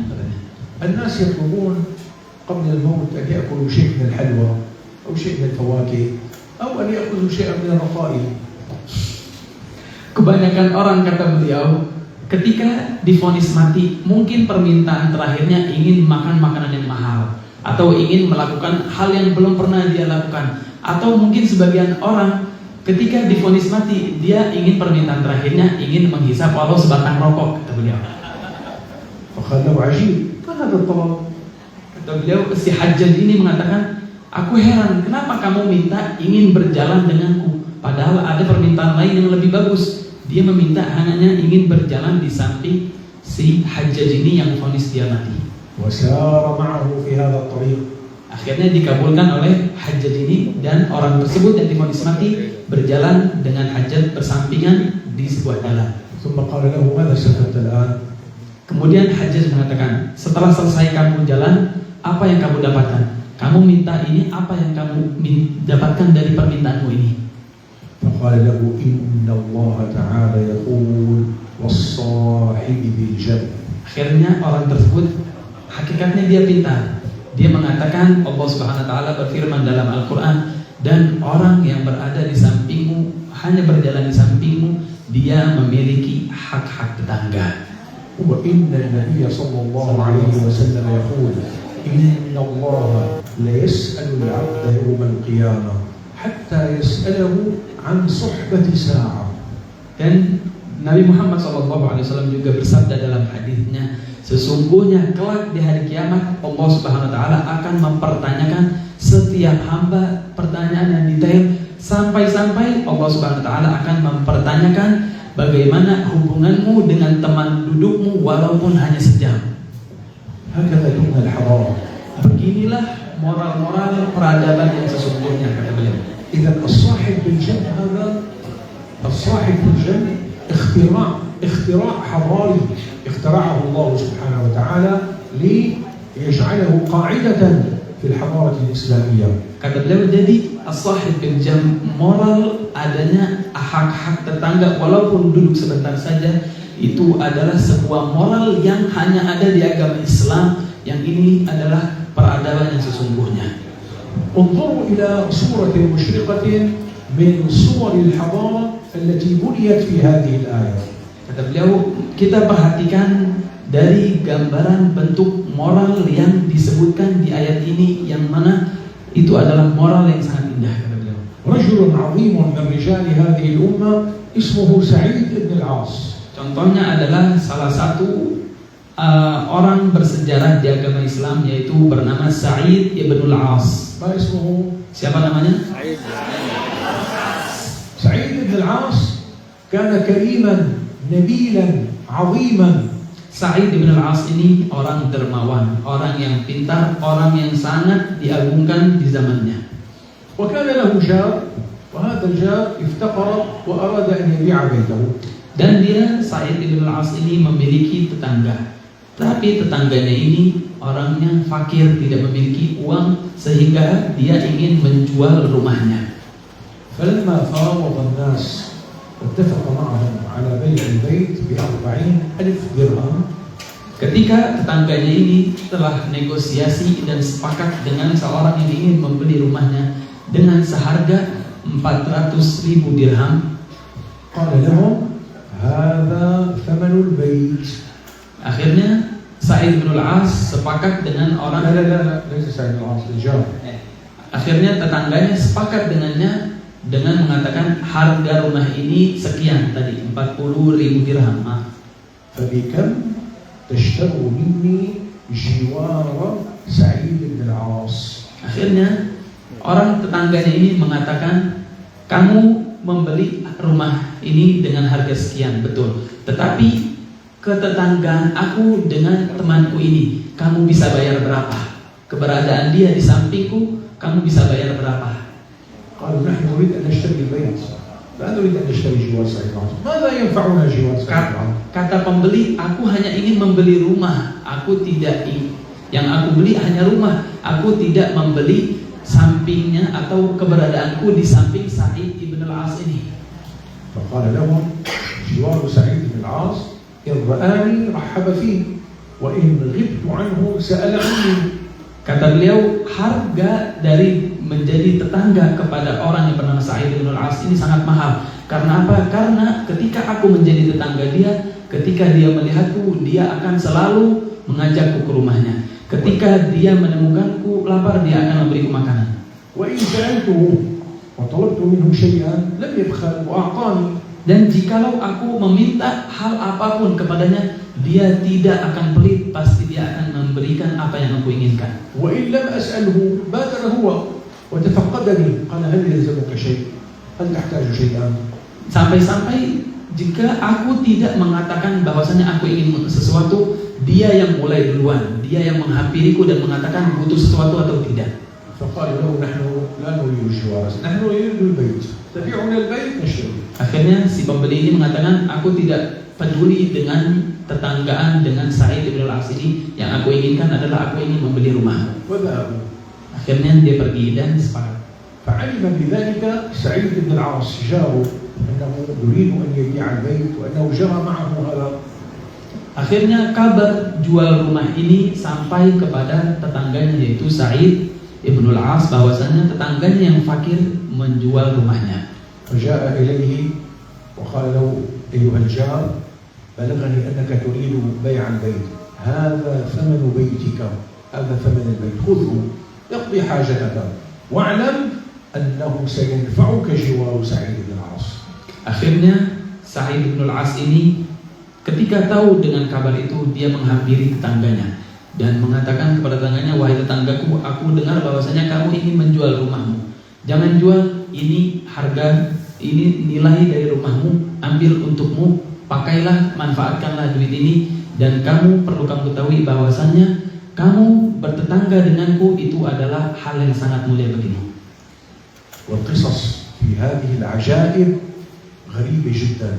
Cerita-cerita yang seperti hal ini, cerita-cerita yang sangat-sangat ajaib dan sangat aneh, kata beliau. هذه قيم جاء القرآن ليعلمها. Moral-moral ini adalah moral-moral yang datang Al-Quran untuk memberikan kita pelajaran akan moral-moral ini. نختم بهذه القصة الجميلة. Kata beliau tutup dengan sebuah cerita yang indah, kata beliau. يوجد رجل من أشراف العرب كان اسمه أكثم ابن صيفي. Kata beliau, ada satu orang, salah satu pembesar orang Arab terdahulu yang dia memiliki nama Aktham ibn as-Sayfi. بلغه أنه بعث رجل أو أن هناك رجل يقول أنه رسول الله. Dia di rumahnya mendengar bahwasanya ada seseorang yang mengatakan bahwasanya dirinya Rasulullah SAW. Dia mengaku-ngaku sebagai utusan Allah. فقال يجب أن أذهب إليه وأن أتبين هل هو صادق أو هو كاذب. Aktham ini ketika mendengar ada seseorang yang mengaku bahwasanya dia utusan Allah, kata dia, aku harus menghampiri orang itu dan aku harus mengetahui apakah benar atau tidak. وقال لقومه سأذهب إلى هذا الذي يدعي أنه رسول الله لأسمع ماذا يقول. Dan dia mengatakan kepada kaumnya, kepada penduduk desanya, aku akan pergi menghampiri orang yang mengaku bahwasanya dirinya adalah utusan Allah agar aku tahu bagaimana kebenarannya. قالوا لا أنت سيدنا وأنت رئيس قبيلتنا لا نذهب ولكن أرسل من يأتيك بخبره. Kata penduduknya, anak orang-orang kampungnya mengatakan kepada dia, jangan kamu yang pergi, kamu pemimpin kami, jangan sampai kamu yang menghampiri dia. Cukup kamu utus satu orang agar dia memberikan kamu kabar tentang orang yang mengaku-ngaku sebagai nabi ini. فأرسل رجلين ممن يثق بهما ليستطيعا وينظرا له من هذا وماذا يقول. Akhirnya Aktham ini tidak pergi dan dia mengutus dua orang yang dia percayai agar mencari kabar tentang sosok seseorang yang mengaku-ngaku sebagai nabi atau utusan Allah. قال له تسألونه ثلاثة أسئلة. Akhirnya Aktham ini memberikan wasiat kepada dua orang yang akan diutus ini, mengatakan ketika kamu sampai, tanyalah kepada dia yang mengaku sebagai nabi atau sebagai utusan Allah, tanyakan tiga hal penting ini. من أنت وماذا أنت وماذا تريد. Tiga pertanyaan ini, من أنت وماذا أنت وماذا تقول. Tiga pertanyaan ini yaitu pertama, siapa kamu dan kamu itu apa, dan yang ketiga adalah apa yang kamu katakan. قالوا له من أنت قال محمد بن عبد الله. Akhirnya dua orang itu sampai kepada sosok yang mengaku nabi ini dan mengatakan, siapa kamu? Akhirnya dia menjawab, aku adalah Muhammad, anaknya Abdullah sallallahu alaihi wasallam. قالوا وماذا أنت قال رسول الله. Dan ditanyakan lagi oleh dua orang tersebut, kamu ini siapa? Kamu ini apa kedudukanmu? Akhirnya Nabi Muhammad SAW menjawab, aku adalah utusannya Allah. قالوا وماذا تقول. Yang ketiga adalah apa yang kamu katakan, apa yang kamu sampaikan, apa yang kamu bawa. Akhirnya dijawab, قال إن الله يأمر بالعدل والإحسان وإيتاء ذي القربى وينهى عن الفحشاء والمنكر والبغي يعظكم لعلكم تذكرون. Akhirnya Nabi Muhammad SAW menjawab pertanyaan ketiga mengatakan, sesungguhnya Allah Subhanahu Wa Taala memerintahkan dengan keadilan, dan juga Allah Subhanahu Wa Taala memerintahkan kebaikan, dan juga harus melaksanakan zakat atau memberikan harta bagi yang membutuhkan dan lain-lainnya. Dan ini semua adalah nasihatnya Allah kepada kalian agar kalian tahu dan paham akan kehidupan di dunia ini. الله أكبر. ما هذه الآية العظيمة؟ أخذوا هذا الكلام وعادوا إلى رئيس قبيلتهم صدموه بما قال. Sungguh ayat ini sangat indah, kata beliau. Kemudian dua orang yang diutus oleh Aktham ini membawa ayat barusan dan jawaban-jawaban dari pertanyaannya menghampiri ketua mereka, yaitu Aktham ibn Sayfi. قال لهم انتبهوا، قال لهم إن هذا الكلام جمع مكارم الأخلاق كلها. Kata beliau, perhatikan, ketika dua orang ini sampai dan memberikan kabar jawaban dari tiga pertanyaannya, Aktham pun menjawab, sesungguhnya omongan barusan, yaitu ayat yang tadi, itu menghimpun semua budi pekerti dan moral kemanusiaan yang sesungguhnya. كل منظومة الحضارة، semua moral akhlak yang sesungguhnya ada di dalam ayat tersebut. فإياكم أن تسبقوا إليه، إياكم أن يأتي أحد ويسبقكم إلى الإيمان به، كونوا أنتم أول من يؤمن به. Akhirnya Aktham ini mengatakan kepada penduduknya dan orang-orang kampungnya, cepat-cepat kalian duluan masuk agama dan ikuti orang itu. Jangan sampai ada orang yang mendahului kalian dalam mengikuti orang tersebut, yaitu Nabi Muhammad SAW. آمنت القبيلة كلها. Akhirnya semua satu kampung, satu kota beriman kepada Nabi Muhammad SAW dengan wasilahnya Aktham ibn Sayfi. بتدبر هذه الآية. Penyebabnya apa? Yaitu hanya satu, tadabbur tentang ayat yang barusan disebutkan. رأيتم كيف أن التدبر في مقاصد القرآن يأخذنا إلى مكان بعيد من فهم كلام الله عز وجل. Bagaimana telah kita temukan kan bahwasanya tadabbur dalam memahami tujuan dan visi-misi Al-Quran itu bisa membawa kita kepada pemahaman yang sangat dalam tentang ayat-ayat Al-Quran. وهذا ما ينبغي أن نختار منه المناسب الأصلح ونحن نعلم الآخرين القرآن. Dan inilah yang harus kita ambil dari Al-Quran, yaitu kecocokan yang ada dalam Al-Quran dan hal-hal yang paling pas dengan keadaan ataupun zaman yang agar kita sampaikan sesuai dengan kebutuhan mereka. حتى لا يكون حفظنا للقرآن مثل المسجل والكاسيت والسي دي.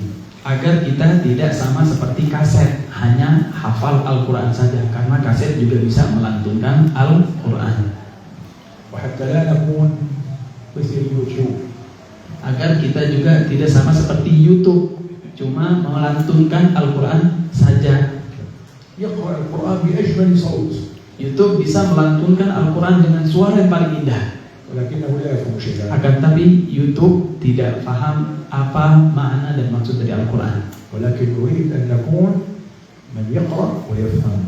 Tapi yang beliau pengenkan adalah seseorang penghafal Al-Quran yang membaca Al-Quran dan dia faham apa yang dia baca. فإذا علمتم القرآن علموا فهم القرآن. Jika kalian sebagai pengajar Al-Quran, ajarilah Al-Quran dan juga ajari bagaimana memahami isi Al-Quran. وخاصة رسول الله في القرآن الكريم. Terutama kita ajari Rasulullah SAW, sosok beliau di dalam Al-Quranul Karim. أسأل الله تعالى أن يجعلنا من أهل القرآن. Semoga Allah SWT menjadikan kita ahli Al-Quran, فهما وعلما. dalam kepahaman dan juga dalam keilmuan kita dengan Al-Quran. وأن يحشرنا مع أهل القرآن. Dan semoga Allah SWT kumpulkan kita dengan mereka ahli Quran. اللهم قال هؤلاء أهل القرآن فإنا نتوسل إليك بهم. Ya Rabb, mereka semua adalah ahli Quran. Kami meminta kepadamu dengan kedudukan mereka, ya Rabb. وجزاكم الله تعالى خير الجزاء مرة أخرى على هذه الفرصة الطيبة. بارك الله في هذه المؤسسة ومن يديرها ومن يعمل فيها ومن يتخرج منها. Semoga Allah Subhanahu wa taala membalas kebaikan dan usaha antum semua terutama bagi mudir atau ketua dari foundation ini dan juga barang siapapun yang memiliki andil dalam pembangunan pendiriannya organisasi ini. وجزا الله تعالى أخي الحبيب الشيخ مصطفى على هذه الترجمة. جزا الله تعالى أخي الشيخ مصطفى على هذه الترجمة. تفهمون؟ هو لا يريد أن يتكلم ولكن أنا أترجم.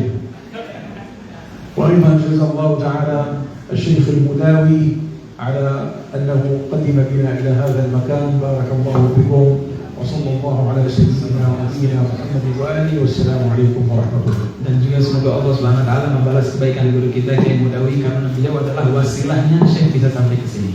Dan assalamualaikum warahmatullahi wabarakatuh.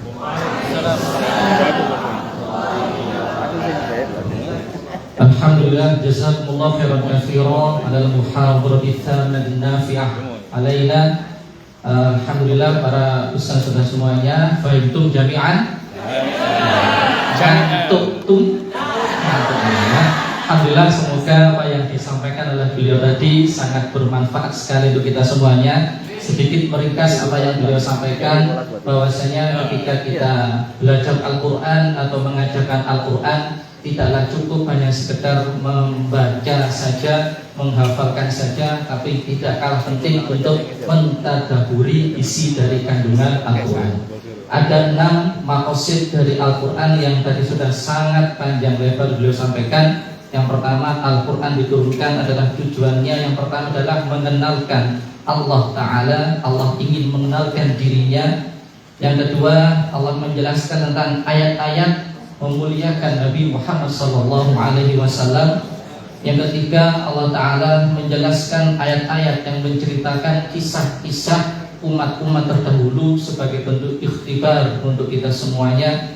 Yang keempat, Allah Ta'ala menjelaskan ada 2 hukum yang dijelaskan secara rinci. Yang pertama adalah ayat tentang wudu, dan yang kedua adalah ayat tentang waris, yang di situ hanya ada 3 ayat. Kemudian yang kelima, Allah Ta'ala menjelaskan tentang ayat kauniyah, aturan-aturan untuk kemaslahatan umat, seperti firman Allah, kulu washrabu wala tusrifu, dan juga ayat-ayat tentang bintang yang tadi sudah sangat panjang dijelaskan. Dan yang terakhir adalah tentang qawanin, aturan-aturan sosial, bagaimana kita berinteraksi dengan tetangga yang tadi sudah sangat dijelaskan oleh beliau semuanya. Baik, para ustaz-ustaz semuanya, inginnya ada dibuka tanya jawab, tapi karena waktu sudah mendekati pukul 12, kita langsung melangkah ke acara selanjutnya, yaitu Taqdimul Hadaya, pemberian hadiah dari Direktur Utama Foundation kepada beliau Syekh Dr. Muhammad Syarif As-Sawab Al-Hasani. Pada beliau berdua, waktu dan tempat kami persilakan.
والذي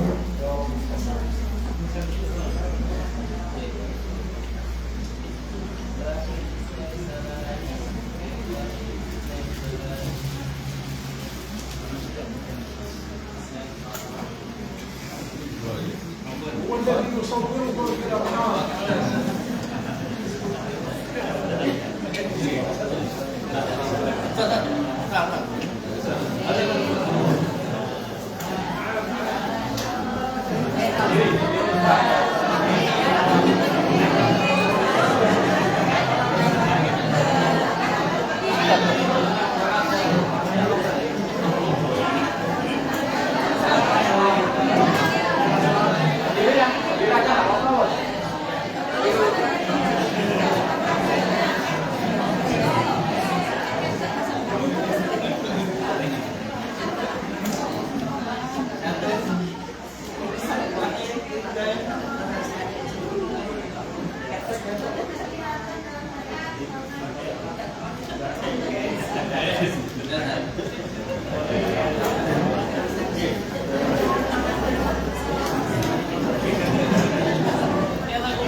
Yang lain harap tenang terlebih dahulu ya. Belum kita tutup acaranya.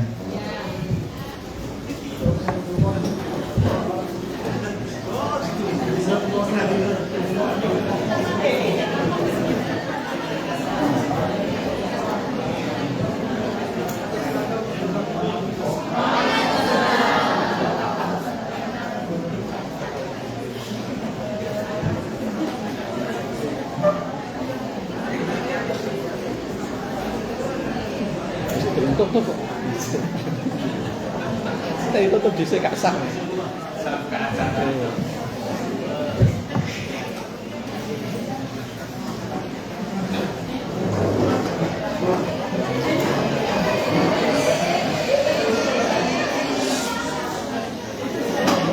Baik.